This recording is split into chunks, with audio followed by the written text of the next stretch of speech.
देखिए, आज से 2000 साल पहले जब यूहन्ना ने प्रकाशित वाक्य की पुस्तक को लिखा था, तो प्रकाशित वाक्य की पुस्तक को प्रतीकात्मक भाषा में यानी सिंबॉलिक लैंग्वेज के अंदर जब यूहन्ना ने लिखा, तो उसने एक हाई लेवल सिंबॉलिक लैंग्वेज के कोड की स्थापना की थी।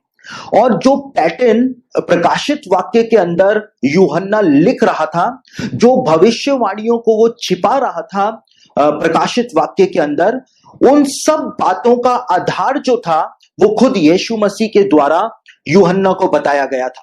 प्रकाशित वाक्य आखिर लिखना कैसे है, प्रकाशित वाक्य की बातों को छुपाना कैसे है, कंसील कैसे करना है, ये सब यूहन्ना के दिमाग की उपज नहीं थी, लेकिन ये बात यीशु मसीह के द्वारा यूहन्ना को बताई गई थी।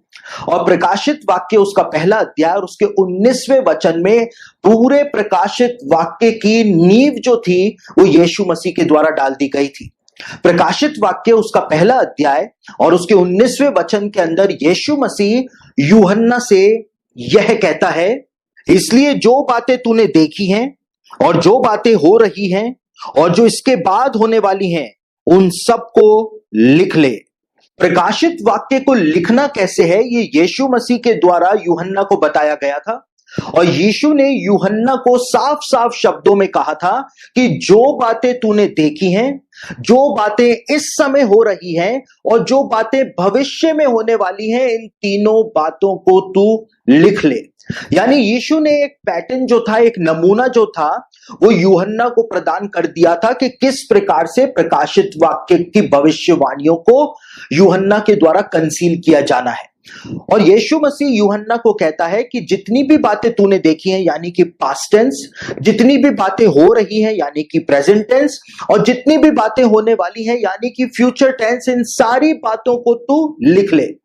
और यूहन्ना ने इन तीनों ही बातों को मिला करके एक प्रोफेटिक कोड बनाया था, एक हाई लेवल सिंबॉलिक लैंग्वेज में प्रोफेटिकल कोड बनाया था, जिसको आज बड़े से बड़ा ज्ञानी भी समझने में बहुत ही मुश्किलों का सामना करता है। और यूहन्ना जो था, उसको बोला गया था कि इतिहास की बातों को और वर्तमान की बातों को और भविष्य की बातों को उसको एक साथ लिखना है।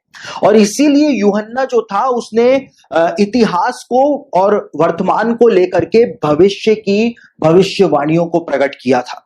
उदाहरण के रूप में यदि मैं आपको एक बात बताऊं जिसको जान करके आप आश्चर्यचकित हो जाएंगे कि पूरा का पूरा प्रकाशित वाक्य जो है उसमें 404 पद पाए जाते हैं, यानी कि 404 वर्सेस प्रकाशित वाक्य में पाई जाती हैं।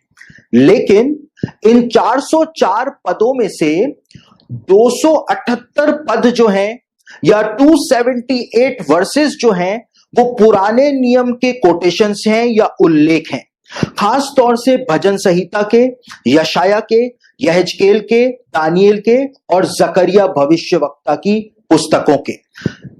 यानी आप इस बात को समझ सकते हैं कि पूरे प्रकाशित वाक्य में 404 वर्सेस में से 278 वर्सेस जो हैं उनमें पुराना नियम के उद्धरण पाए जाते हैं, पुराना नियम के संदर्भ पाए जाते हैं। यीशु ने यूहन्ना को कहा था, जितनी भी बातें तूने पास्ट के अंदर देखी हैं उन सबको तू लिख ले। भविष्यवाणी को बताने के लिए पास्ट और प्रेजेंट की बातों को यूहन्ना ने प्रकाशित वाक्य के अंदर सम्मिलित किया। और इसको हम एक और बात से देख सकते हैं कि प्रकाशित वाक्य में 68.2% हिब्रू स्क्रिप्चर्स या वचन पाए जाते हैं।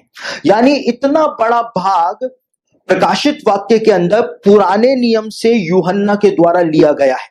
उदाहरण के तौर पर यूहन्ना ने प्रकाशित वाक्य के अंदर बिलाम के उदाहरण का इस्तेमाल किया कलीसिया की स्थिति बताने के लिए।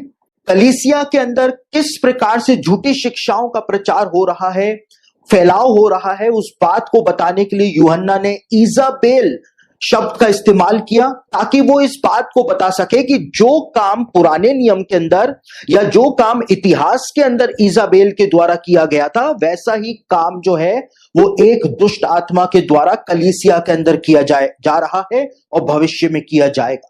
यूहन्ना ने यीशु की सामर्थ को बताने के लिए दाऊद की कुंजी शब्द का इस्तेमाल प्रकाशित वाक्य में किया। यूहन्ना ने भविष्यवाणियां बताने के लिए मंदिर के सामान का, मंदिर के अंदर जो अलग अलग चीजें हुआ करती थी, फर्नीचर हुआ करता था, जैसे कि वाचा का संदूक, 7 नालियों वाला दीपदान, धूप की वेदी और जो पीतल की वेदी हुआ करती थी, उन सारे सामानों का जिक्र प्रकाशित वाक्य के अंदर किया। और सबसे ज्यादा महत्वपूर्ण बात यह है कि यूहन्ना ने जो परमेश्वर के मंदिर में टेंपल सर्विस होती थी, उस टेंपल सर्विस को भी प्रकाशित वाक्य के अंदर सम्मिलित किया। और प्रकाशित वाक्य के अंदर यूहन्ना ने शैतान को दर्शाने के लिए पुराना सांप कह करके उसको संबोधित किया, यानी यूहन्ना जो था वो अदन की वाटिका के सांप की ओर हमारा ध्यान जो था वो आकर्षित कर रहा था। यानी इस प्रकार से हम देखते हैं कि यूहन्ना को जो यीशु के द्वारा आज्ञा दी गई थी कि जो बातें हो चुकी हैं, यानी पास्ट टेंस ओल्ड टेस्टामेंट में, जो बातें वर्तमान समय में हो रही हैं, इन दोनों बातों को मिला करके भविष्य के लिए एक प्रोफेटिक कोड बनाया जाए, ताकि जिसको भविष्य को समझना हो, भविष्य की भविष्यवाणियों को समझना हो, उसको इतिहास को समझना पड़ेगा, और इतिहास को समझने के साथ साथ वो भविष्य को भी समझना शुरू हो जाएगा। और ये प्रोफेटिक पैटर्न खुद स्वर्ग से आकर यीशु ने यूहन्ना को प्रदान किया था। और एक हाई लेवल सिंबॉलिक लैंग्वेज जो थी उसको यूहन्ना के द्वारा प्रकाशित वाक्य के अंदर लिख दिया गया था। और प्रकाशित वाक्य पहला अध्याय उसका 19वां वचन जो है वो एक हिंट हमको प्रदान करता है कि पुराने इतिहास में ही फ्यूचर जो है वो छिपा हुआ है।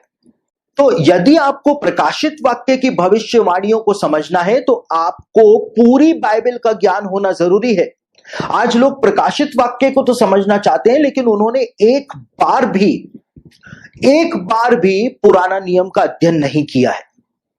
बिना पुराने नियम का अध्ययन करे, बिना पुराने नियम को अच्छी तरह से समझे, आप कभी भी प्रकाशित वाक्य को नहीं समझ पाएंगे। क्यों नहीं समझ पाएंगे? क्योंकि यीशु के द्वारा ही यूहन्ना को यह बात बोली गई थी कि इतिहास की बातें, यानी पुराना नियम, जो वर्तमान की बातें हैं, कलीसिया इतिहास में जो उस समय हो रहा था, उनको मिला करके भविष्य की भविष्यवाणियों को वो प्रकट करे, एक क्रिप्टिक कोड जो है भविष्यवाणियों का वो बनाए।